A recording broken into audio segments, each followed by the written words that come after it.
आपको पता है IPL was never suppose to happen. I know आप सोच रहे होगे ये कैसी बात है, कैसे पॉसिबल है, लेकिन बहुत इंटरेस्टिंग स्टोरी है, ध्यान से सुनना। But before I go to the story, this is the final chapter of untold 18 stories from last 17 season of IPL. अगर ये वीडियो पसंद आए फॉलो कर लेना, बाकी चैप्टर्स मेरी प्रोफाइल पर मिल जाएंगे। Now coming to the story. IPL का कभी प्लान ही नहीं था। The plan was to organise ICL.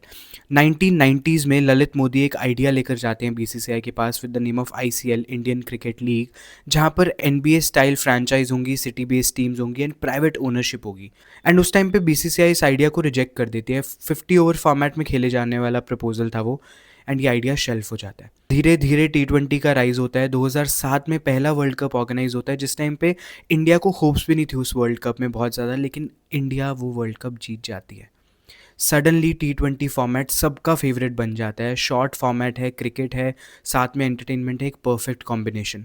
इस सब को देखकर, ये अपॉर्चुनिटी को देखकर, जी नेटवर्क एक प्राइवेट लीग शुरू करता है आईसीएल के नाम से, इंडियन क्रिकेट लीग, जहाँ पर रिटायर्ड इंटरनेशनल प्लेयर्स होंगे, कुछ डोमेस्टिक प्लेयर्स होंगे, अलग अलग सिटी बेस्ड टीम्स होंगी एंड वो आपस में खेलेंगे। बीसीसीआई और आईसीसी उस टाइम पे लीग को रिकॉग्नाइज नहीं करते हैं, बिकॉज उनको लगता है कि अगर ये लीग सक्सेसफुल होगी तो प्राइवेटाइजेशन ऑफ क्रिकेट शुरू हो जाएगा। एंड उस टाइम पर फिर से वो ललित मोदी का आइडिया वापस आता है, जिसको रीपैकेज और रीब्रांड करके बना दिया जाता है इंडियन प्रीमियर लीग। और साथ साथ कुछ ऐसे स्टेप्स लिए जाते हैं कि आईसीएल का मोमेंटम स्लो हो जाए, जैसे स्टेडियम्स की अनअवेलेबिलिटी, प्लेयर्स के सेंट्रल्स कॉन्ट्रैक्ट कैंसिल हो जाना। एंड 2008 में शुरू होता है आईपीएल। प्रिडिक्शंस के हिसाब से ये माना गया था कि इसको 4-5 साल लगेंगे टू ब्रेक इवन, लेकिन first night Brendon McCullum scores 158 runs. सबको समझ आ गया कि भाई ये तो कुछ क्रेजी चीज़ होने वाली है। पहले साल एक मैच की जो ब्रॉडकास्टिंग फ़ीस थी वो 14 करोड़ रुपीस, दूसरे साल बढ़कर वो 19 करोड़ हो जाती है। 2023 तक आते आते वो अमाउंट हो जाती है 118 crore approximately.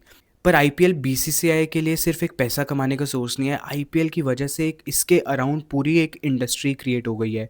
From content creators to camera people to applications to memes to merchandise, हर जगह आईपीएल ही आईपीएल है। फ्रॉम एमआई का स्काउट टू आरसीबी का insider, all these jobs have been created because of IPL. And अगर कोई छोटे शहर से आकर आईपीएल में कुछ धमाका मचा दे तो वो उसी टाइम पर सुपरस्टार बन जाता है। That is what IPL created. And now just take a moment and think about it कि मान लो अगर उस टाइम पे बीसीसीआई ने आईसीएल को नहीं रोका होता और आईपीएल की शुरुआत नहीं हो पाती, चीज़ें कितनी डिफरेंट होती नहीं।